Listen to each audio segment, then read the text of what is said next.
Hello there guys, welcome back to Younes Talks Football, welcome back to a brand new video. I hope all of you are doing well today. This is, as always, video number 2 of 2. I'm going to direct you in the attention of video number 1 if you didn't catch it earlier on today, where we dissected and went into detail on everything Romelu Lukaku.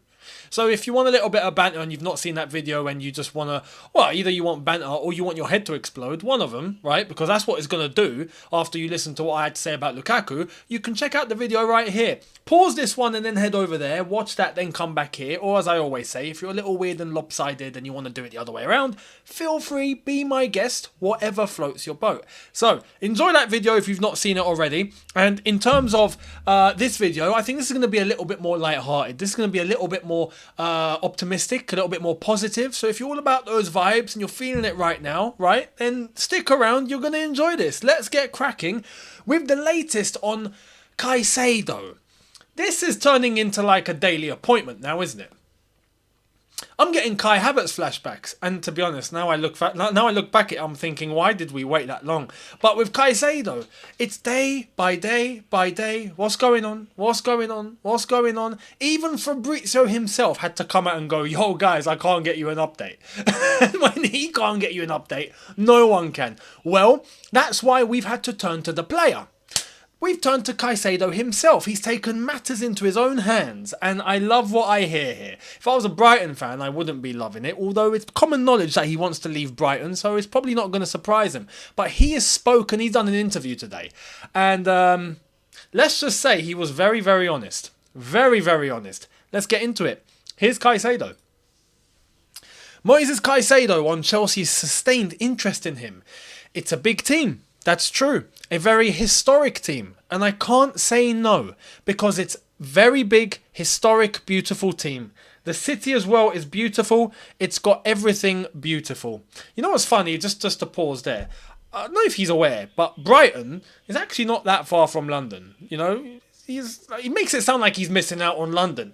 Mate, it's very easy. Just go up the M23, right? You get onto the A23, then you're in London at that point. You're in and around Streatham. Then head into Brixton. Then keep going, you're in central London. It's not very hard. So in terms of, he's making it sound like, oh, London's miles away. I died like miles and miles away. I can't get near it. Brighton's down the road. Anyway, it goes to show how much he wants this move. It goes to show how much he wants this move. And that's not all he has said. We're going to get more into it. Here it is.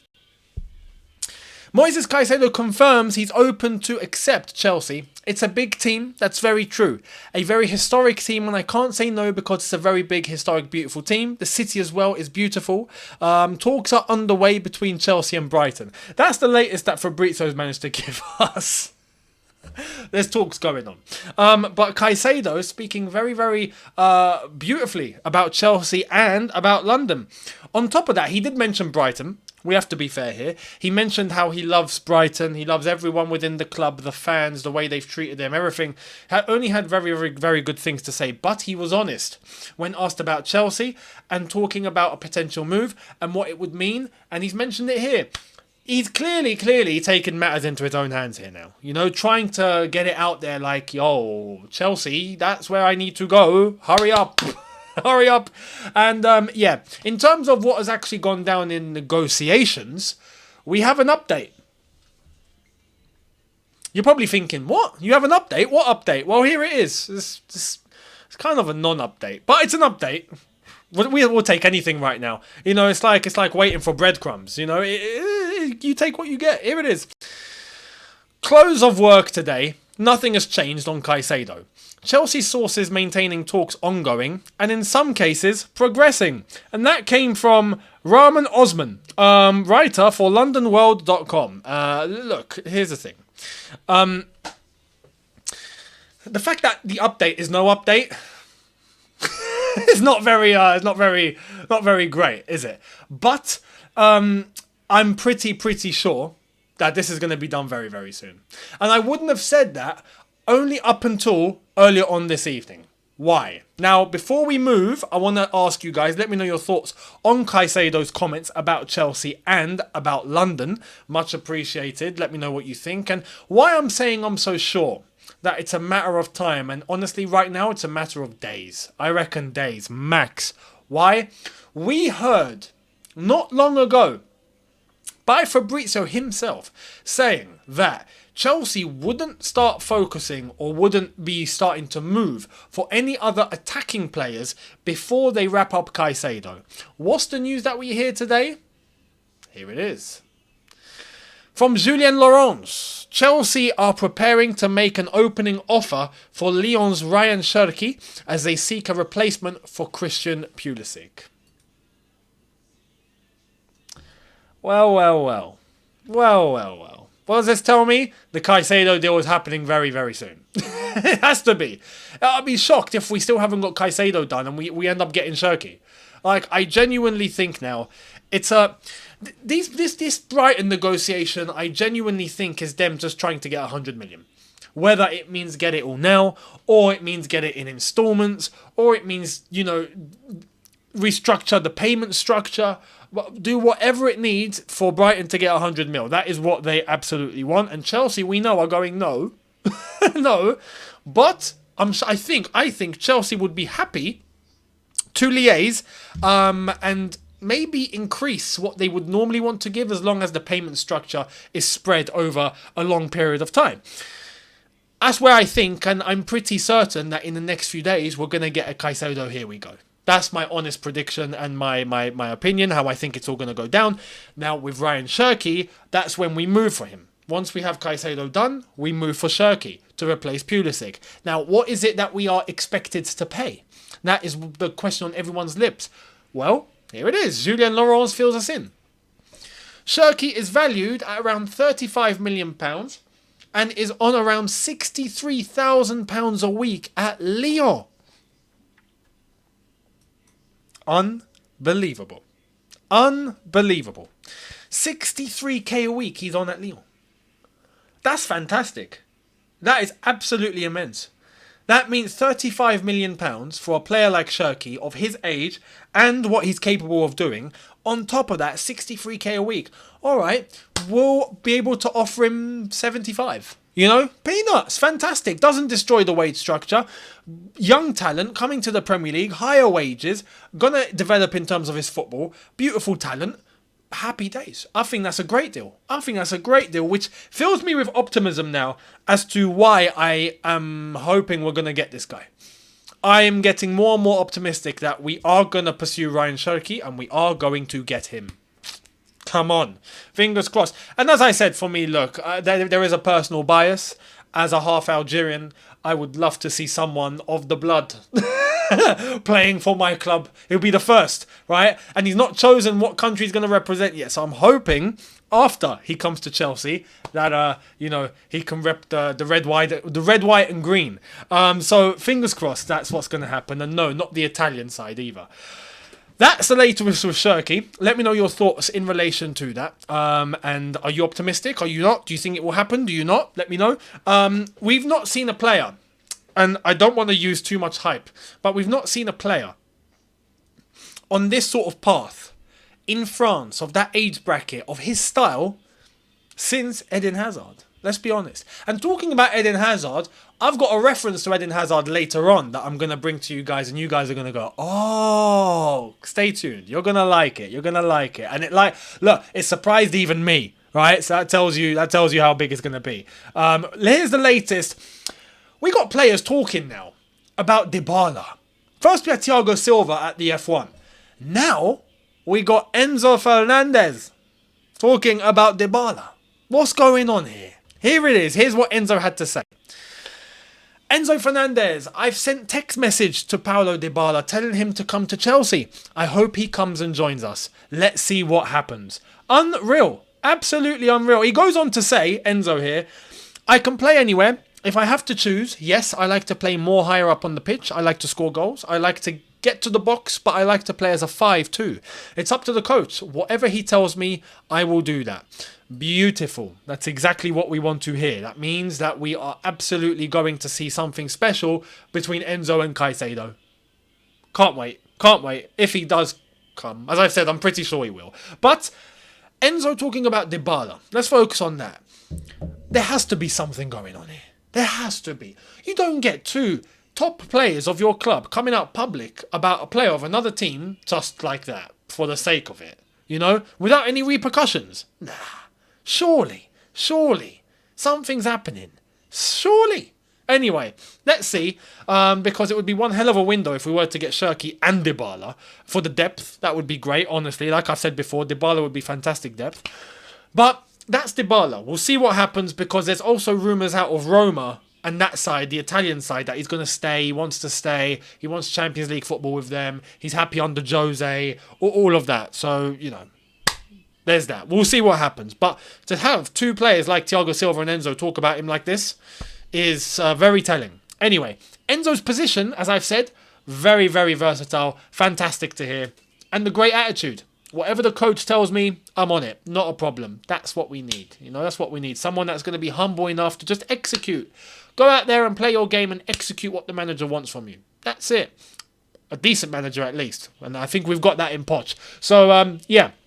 Looking forward to seeing what Enzo's going to do in his second season at Chelsea. Come on, Enzo. Talking about new players, one's arrived and he started training, and I love it. Here it is. Nicolas Jackson has arrived, and it looks like there's a pretty good buzz around there. I don't know if they were flicking his ear for initiation or something, but Chilwell's having a laugh, Poch is having a laugh, Broja is having a laugh.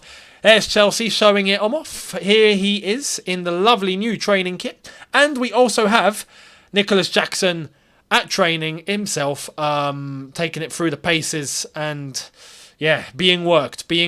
Now, he does look very agile, and he does look like he's in good condition at least. So that's good to see overall, and fingers crossed he only gets better and better and better. So keep your eyes on Nicolas Jackson as I punch my desk and... Ow. Talking about ow, someone that must have said a lot of ow in the gym must have been this guy. Check this out, and here's the reference that I was going to make about Eden Hazard that I mentioned earlier on. It's about to come now, so check this out. Mykhailo Mudryk, then and now. Look at the flipping difference. It looks like Fernando Torres. You know, Torres used to be fairly slim, then he decided to retire, and then he just turned into Arnold Schwarzenegger, like he turned into a bodybuilder. Mudryk has put on the muscle. He has put on the muscle, and who does this remind you of? The parallels are uncanny. Eden Hazard. It's Eden Hazard. He's done exactly what Eden did.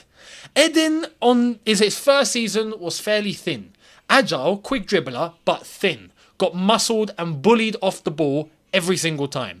One summer it took Jose to come into the job, someone like Jose that's disciplined, to come into the job, tell Eden Hazard, listen, when you come for pre-season, I need to see some muscle on you, mate. And then what happened? He showed up for pre-season, he was working. By day one of that Premier League season, the transformation of Eden Hazard was complete. More muscle on the shoulder and more muscle on the legs. Then his centre of gravity got even lower at that point. He had even more power at a lower level, you know. So the way he was able to just go 180 every single time. You remember the Eden Hazard 180s? All because of his conditioning and that strength. Mudryk, it looks like, has taken the same path. And I couldn't be happier, because let me tell you one thing. For a winger in the Premier League of that stature, of that profile, you need to have the physical side on your, you need to have that ability. You need to have that strength. You need to have that power. You absolutely just have to. It's the Premier League. You have to. If not, you're getting bullied. Mudryk has the pace. If he's able to back it up with the strength, man, no one's stopping him. No one's stopping him. You know, at that point afterwards, it's just a matter of his technique, what he does on the ball. But in terms of his physicality, we already know how quick he is. Imagine power with that. Imagine not being able to barge or tackle someone of that speed. It's just, he's running past everybody then. Beautiful. That tells me he's serious. He was playing for the Ukrainian under-21s over at the Euro for the under-21s. That's a positive sign. He's been keeping fit and he's put on some muscle. Fantastic. Absolutely fantastic. That gets me excited to see how he's going to play in this new season and what difference are we going to see in his game, because trust me, there's going to be one. On a physical standpoint, you are going to see a more adapted Mykhailo Mudryk. So I hope I get to say when the time comes, Arsenal, the laugh is on you, not us. I hope I'm going to be able to say that properly. Fingers crossed. Now, I did mention when the new kit was launched that Trevoh Chalobah was nowhere to be seen, right? We had Aspie and Havertz that were part of the shoots, and so was Chalobah, but they got cut out. Turns out, right, that was only half right in terms of what they posted on Twitter. There was no Chalobah. On Instagram, Chalobah was all over there. So I have managed to track it down, and now Chelsea have posted on Twitter as well. I think just to clarify the situation, here's Trevoh Chalobah. Trevor, cold. It's a 90s thing. Pride of London, and there he is, sporting the new Chelsea kit. And Trev, looks good. Looks good. Overall, I'm happy. With Trevoh Chalobah, I do believe that there's a good chance he will move on. There is a chance that he could end up at another club. Would I be against that? Not necessarily, but I'm not against him staying and playing his football. One thing about Trevoh Chalobah is, at least for me, on an individual level, I do feel a little bit more allegiance towards Trevoh Chalobah compared to some of the other players, especially the Cobham lot. Why? Because he's basically from the same area as me. We basically grew up in the same part of London, right? So there's a little more like, one of us sort of feel when I look at Trevoh Chalobah and his brother Nathaniel. They're both South Londoners, born and bred, much like myself. As I've said, they're only from, 10 minutes down the road from where I'm from. So yeah, Trevoh Chalobah, if he stays, I'm very happy he stays to try and fight for his place. It will not be easy though, especially if Levi Colwill does step up to the plate and the hype is justified, then it's going to be very, very difficult. But if he's willing to fight and go through the paces, then absolutely happy. We'll see what happens. Let me know your thoughts down below. A player that I think we're all happy for him to stay and to try and prove himself is someone that was about to get a chance, did kind of get that chance, and then he got injured. And we mentioned him earlier on. Here he is. Armando Broja is back. Says try and watch this without smiling. He's back in pre-season training. He done a little interview at Cobham with Chelsea social media team. And used to be Chelsea TV. We don't have Chelsea TV anymore. The TV station stopped. I just think they've all gone online. But anyway, Broja is training. Come on. And I think this is fantastic. Why? Because depending on who we're going to get as a striker, if we do actually go out and get another top striker, then we have that striker, Jackson and Broja. That's enough. That's enough. For the season, that is enough. Especially with no European football, that's enough. We get to give the opportunities now. We get to see where they're at. We get to go with the time. Give them the opportunity to develop. Give a chance like Broja to come back from an injury that he sustained, which was a bad one. Before that, he was looking decent before he got injured. Remember the goal he even scored where he smashed it into the bottom corner out from outside the box? That was a class finish that we hadn't seen from a striker in a while. So overall, the balance is looking good if we get that other top striker that we know we can rely on 100%. Or maybe we see in pre-season Jackson or Broja himself step up to the plate. You never know. So let me know your thoughts on Armando Broja. Very good to see him though. Very, very good to see him. Now, talking about a striker who's about to leave. His latest on Pierre-Emerick Aubameyang. Chelsea have asked Pierre Aubameyang to return to training on day July 17th, as they did with Romelu Lukaku. Chelsea are still pushing to sell Auba to Saudi clubs, but the situation is not at final or advanced stages yet. More to follow in the next days. I don't understand why this is taking long with the Saudi lot. This should be pretty straightforward. I don't know. What's taking so long? But he's clearly with the group that are leaving. He will be leaving, without a doubt. Whether it's to Saudi or back to Spain or wherever. If it means that we even have to terminate his contract, I think he's leaving Chelsea Football Club. So Aubameyang, we'll see what happens in terms of his future. And I do reckon eventually a deal to Saudi will happen. That's my gut feeling. But you never know. We'll see what happens. Now, we got to give credit where the credit is due. I come on and I do these videos, especially during the transfer season, like this, where it's just news, not game. Normally, it's all about the matches, and then the news leading up to a match day. And from next season, we're not just going to be doing Chelsea, we're going to be doing all sorts of teams within the Premier League, and as well as European football, the big games, Champions League, we'll have to cover. Chelsea are not in it, but we have to cover, because it's a Champions League. And aside from, oh yeah, there's the African Cup as well, the AFCON. I think we might cover the AFCON. I've done it before. I might do it again. Anyway, there's all of those happening. But when it's the transfer season, when it's just, the transfer window, there's nothing going on, it's just the news, there's one guy to go to, and I mention him all the time, and that's Fabrizio Romano. I have to say, from a journalistic perspective, because you look at him as a journalist, huge congratulations on what he's managed to accomplish here. This is mental. This is actually mental. To think that this is actually possible is nuts. Check this out. Breaking. Fabrizio Romano will be in EAFC's career mode. Here we go. And here we go. There's a social media section on the new, what would be FIFA. It's not FIFA anymore. It's now called EAFC. EA Sports FC. And Fabrizio Romano is in the game. There he is. Look at this. Fabrizio Romano is part of the social media lot. Jude Bellingham's Twitter is there, it seems. And there's a few others, PSG. But Fabrizio Romano is there. Absolutely mad. That's nuts. That is absolutely insane. So on that level, huge congrats to Fabrizio.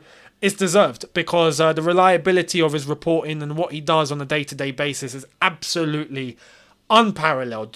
People don't understand the amount of hard work it takes and the team to have around you to execute what he executes. The amount of information that he gets to him day by day, and he gets everything out structured and beautifully, clearly for everyone to understand, and on a non-stop basis is impeccable. So he deserves to be in this game. Fair play, Fabrizio. Here we go, yeah? Now, Harry Kane. What's the latest on Harry Kane? Even this saga's starting to get on my nerves, just like Caicedo. Can someone save Harry Kane? We might start a campaign. Hashtag save Harry Kane.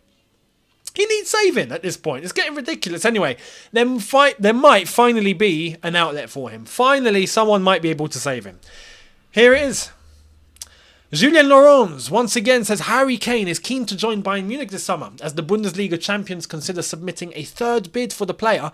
Sources have told Julien Laurens, and that is what he would look like for Tommy T's Bayern Munich. I have to mention Tommy T there. Shout out Tuchel. How you doing, mate? Harry Kane. Apparently he's been offered, or he's about to be offered, close to 500 grand a week to stay at Spurs. That's going to teach us a lot about Harry Kane. He's been very loyal.